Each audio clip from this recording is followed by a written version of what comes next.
आज राजस्थान और हरियाणा के दौरे पर जाएंगे पीएम मोदी। अलग अलग कार्यक्रमों में शामिल होंगे। सुबह 10:30 बजे जयपुर पहुंचेंगे प्रधानमंत्री Modi. Rising Rajasthan global investment summit 2024 का उद्घाटन करेंगे। जयपुर के बाद हरियाणा के पानीपत जाएंगे पीएम। दोपहर करीब 2 बजे LIC की बीमा सखी योजना की शुरुआत करेंगे। महाराणा प्रताप बागवानी विश्वविद्यालय के मुख्य परिसर की नींव रखेंगे। जयपुर में rising Rajasthan global investment summit को लेकर शानदार सजावट। शहर की मुख्य सड़कों और सरकारी इमारतों को रोशनी से सराबोर किया गया। संसद के दोनों सदनों में आज भी मच सकता है हंगामा। हंगामे के चलते संसद सत्र में अब तक काम नहीं हो सका है। सुप्रीम कोर्ट पहुंचा किसान आंदोलन का मामला। आज होगी सुनवाई। शंभू बॉर्डर सहित नेशनल हाईवे को खोलने के संबंध में दायर की गई है याचिका।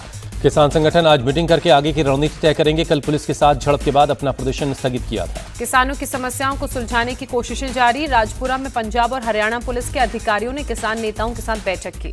किसानों के साथ बैठक के बाद पटियाला के DIG का बयान। अच्छे माहौल में बातचीत हुई है, आगे भी बैठकें होंगी। बैठक के बाद किसान नेता सरवर पंढेर ने कहा, पुलिस अधिकारियों ने सोमवार तक का समय मांगा, देखते हैं वो क्या फैसला लेते हैं। यूपी के गौतम बुद्ध नगर जेल में बंद किसानों ने भूख हड़ताल शुरू कर दी है। संयुक्त किसान मोर्चा ने दी जानकारी। किसानों के दिल्ली मार्च में रविवार को शंभू बॉर्डर पर हिंसक झड़प हुई। किसानों ने बैरिकेड तोड़कर आगे बढ़ने की कोशिश की थी।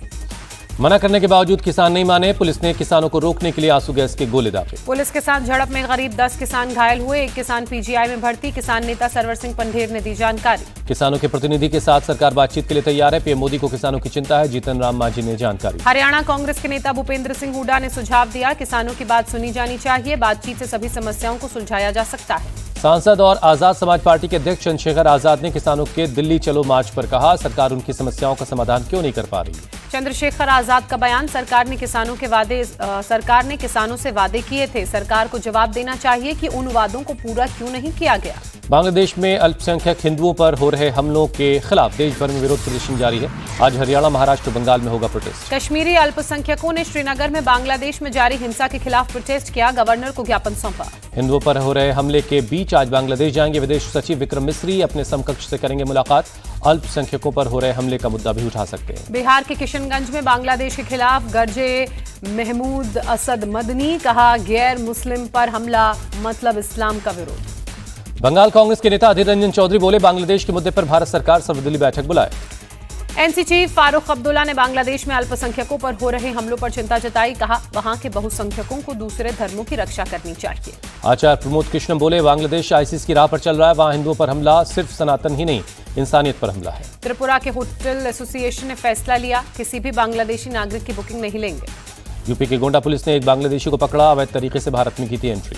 महाराष्ट्र विधानसभा के विशेष सत्र के आखिरी दिन आज राज्यपाल का अभिभाषण होगा। आज बचे हुए विधायकों की शपथ और स्पीकर का भी चुनाव होगा। राहुल नार्वेकर का महाराष्ट्र विधानसभा का स्पीकर चुना जाना तय है। विपक्ष ने नहीं उतारा अपना उम्मीदवार। महाराष्ट्र विधानसभा में महाविकास अघाड़ी के विधायकों ने रविवार को शपथ ली। रोहित पवार ने कहा, शनिवार को प्रतीकात्मक विरोध किया था। शरद गुट के NCP नेता रोहित पवार बोले, अगर MBA गुट के विधायक शपथ नहीं लेते हैं तो लोग सवाल उठाते। सत्ता पक्ष की मनमानी रोकने के लिए शपथ ली है। महाराष्ट्र विधानसभा में सपा विधायक रईस शेख ने प्राइवेट मेंबर बिल पेश किया। मकोका के तहत ईर्ष निंदा के दोषियों पर कार्रवाई की मांग की। बिल के बारे में रईस शेख ने जानकारी दी। कहा, सोशल मीडिया पर सिर्फ मुसलमान ही नहीं, हिंदू देवी देवताओं का अपमान होता है। मेरा बिल कानून व्यवस्था में सुधार करेगा। महाराष्ट्र कांग्रेस चीफ नाना पटोले ने कहा, महाराष्ट्र की जनता को लगता है कि मौजूदा सरकार उनके वोटों से नहीं बनी है।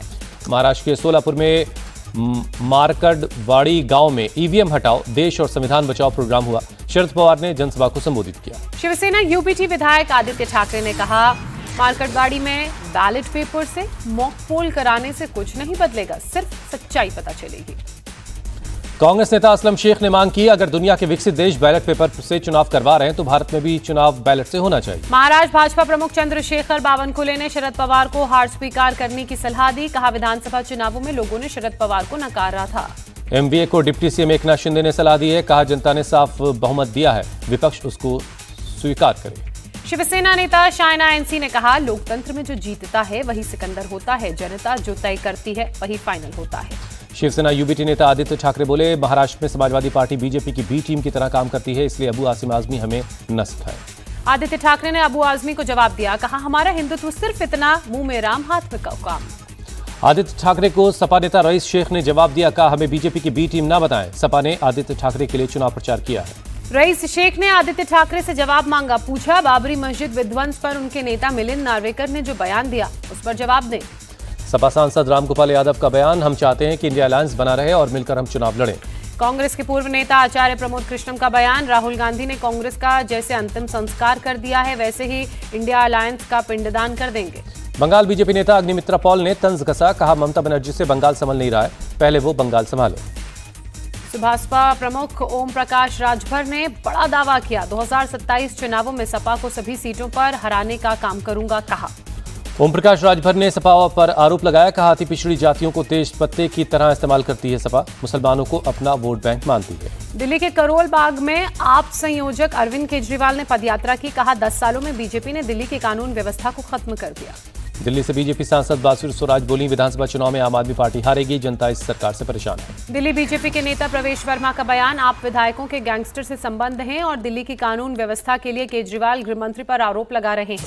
आज से 12 दिसंबर तक झारखंड विधानसभा का सत्र चलेगा। सीएम सोरेन ने मंत्री और विधायकों के साथ स्पीकर के सिलेक्शन पर चर्चा की। पीडीपी नेता इल्तिजा मुफ्ती का विवादित बयान, हिंदुत्व को बीमारी बताया, कहा हिंदुत्व नफरत का दर्शन है, हिंदू धर्म प्रेम और धर्मनिरपेक्षता को बढ़ावा देता है।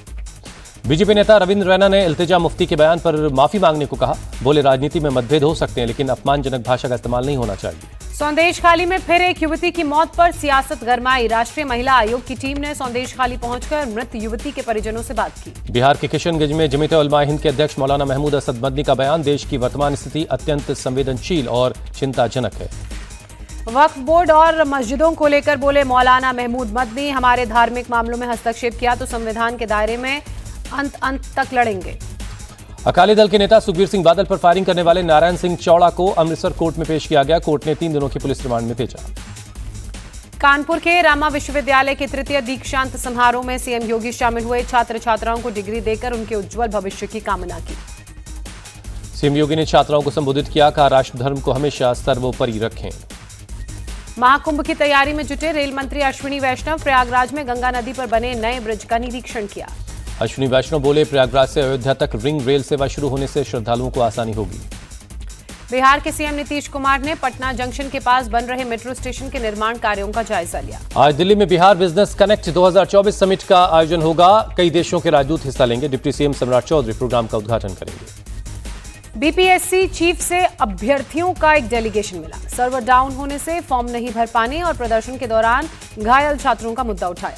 बीपीएससी ने सर्वर खराब होने की बात को गलत बताया, कहा 13 दिसंबर को ही होगी परीक्षा। हिमाचल की कांग्रेस सरकार से बीजेपी नेता जयराम ठाकुर का सवाल, 2 साल में ऐसा कौन सा काम हुआ है जिसका जश्न मनाया जाएगा। दिल्ली एनसीआर में बीती रात हुई बारिश, मौसम में आए बदलाव की वजह से ठंड बढ़ सकती है। गाजियाबाद और नोएडा में भी बीती रात हुई बारिश, कुछ जगहों पर सड़कों पर पानी जमा। गुलमर्ग में हुई बर्फबारी से तापमान में आई गिरावट, पहाड़ों पर हो रही बर्फबारी का मैदानी इलाकों में भी दिख रहा है असर। बर्फबारी की वजह से खूबसूरत नजर आई वादियां, पर्यटकों की भी बढ़ रही है तादाद। शिमला के जाखू इलाके में हुई ताजा बर्फबारी, कैमरे में कैद हुआ शानदार नजारा। बर्फ की वजह से पूरा इलाका हुआ सफेद, गाड़ियों से लेकर पेड़ों पर जमी बर्फ। एडिलेड टेस्ट में भारत की शर्मनाक हार, मैच के तीसरे ही दिन ऑस्ट्रेलिया ने 10 विकेट से हराया। 5 टेस्ट मैचों की बॉर्डर गावस्कर ट्रॉफी में अब मामला 1-1 की बराबरी पर है। दूसरी पारी में सिर्फ 175 रनों पर ढेर हुए भारतीय टीम के खिलाड़ी। ऑस्ट्रेलिया को जीत के लिए मिला था 19 रनों का टारगेट, बिना विकेट गंवाए लक्ष्य किया हासिल। एडिलेड टेस्ट में करारी हार के बाद WTC पॉइंट्स टेबल में भी भारत को लगा झटका, पहले स्थान से सीधे तीसरे नंबर पर पहुंची टीम इंडिया। 57.29 PCT के साथ WTC पॉइंट्स टेबल में तीसरे नंबर पर भारत, 60.71 PCT के साथ फिर से ऑस्ट्रेलिया ने नंबर 1 का स्थान हासिल किया। 59.26 PCT के साथ दूसरे नंबर पर साउथ अफ्रीका। ऑस्ट्रेलिया की महिला क्रिकेट टीम ने दूसरे वनडे में भारत को 122 रनों से हराया, 3 मैचों की सीरीज में 2-0 की बढ़त ली। अंडर 19 एशिया कप के फाइनल में बांग्लादेश ने भारत को 59 रनों से हराया, लगातार दूसरी बार अंडर 19 एशिया कप का खिताब जीता। फाइनल मैच में बांग्लादेश ने भारत को जीत के लिए दिया था 199 रनों का लक्ष्य, सिर्फ 139 रनों पर ढेर हो गई भारतीय टीम। वर्ल्ड चेस चैंपियनशिप में भारत के डी गुकेश ने 11वीं बाजी में चीन के डिंग लिरेन को हराया, 1 अंक की बढ़त बनाई।